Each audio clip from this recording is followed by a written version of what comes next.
by Senator Wong. Thank you.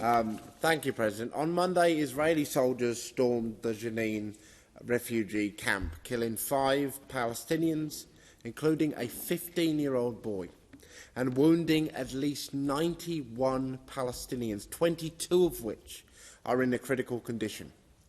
One of these is a 15-year-old girl, shot inside her own house. Now, this raid started with Israeli helicopter airstrikes, the first to be conducted in the West Bank in over 20 years, followed by live ammunition, stun grenades and toxic gas. And what was the response from the Israeli government? Well, Minister Smotrich, Israel's finance minister, publicly called for a large-scale operation across the West Bank, saying that the time has come to replace tweezer operations with a wide-ranging campaign to eradicate the nests of terror.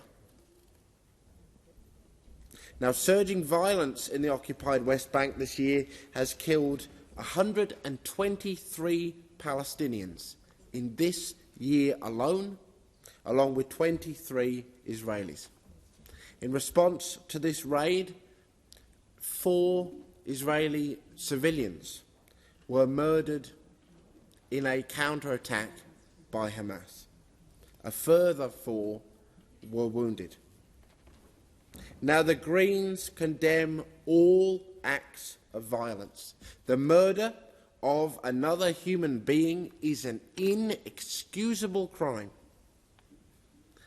These figures, this data reveals the reality of the asymmetry at the heart of this so-called conflict. The violence is overwhelmingly impacting Palestinians, and this is a reality with which the Australian government must engage.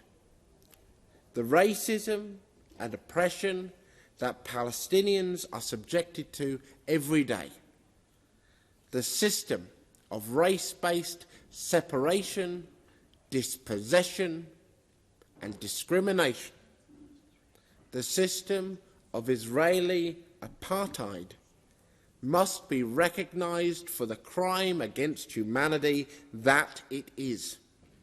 A crime against humanity which requires an immediate international community-led response. It is time for the Foreign Minister to call this system by its name, to call apartheid by its name, and to act accordingly.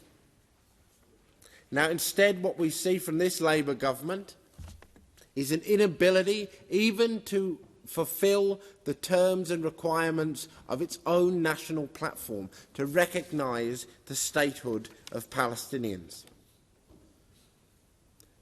This failure is becoming so obvious and indefensible. The parties within the government's party are setting deadlines for the government to fulfil this commitment. Instead of taking action, the government is instead aiding and abetting the IDF in its commission of violence against Palestinians, approving no less than 23 permits for the sale of military arms to Israel since March of this year. Not only is this government failing to do the bare minimum and recognise the statehood of Palestinians, it is actively selling weapons to the very forces who are oppressing and killing them.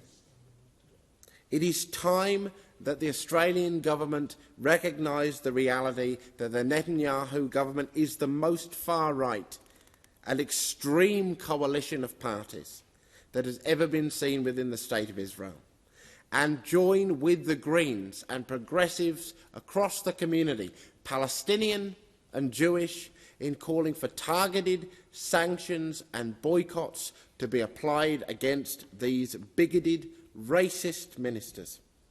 No government representative of Australia should meet with them. They should be called out. Thank you, Senator Steele-John. So the question is, a motion is moved by Senator Steele-John to take note of answers be agreed to. Those of that opinion say aye.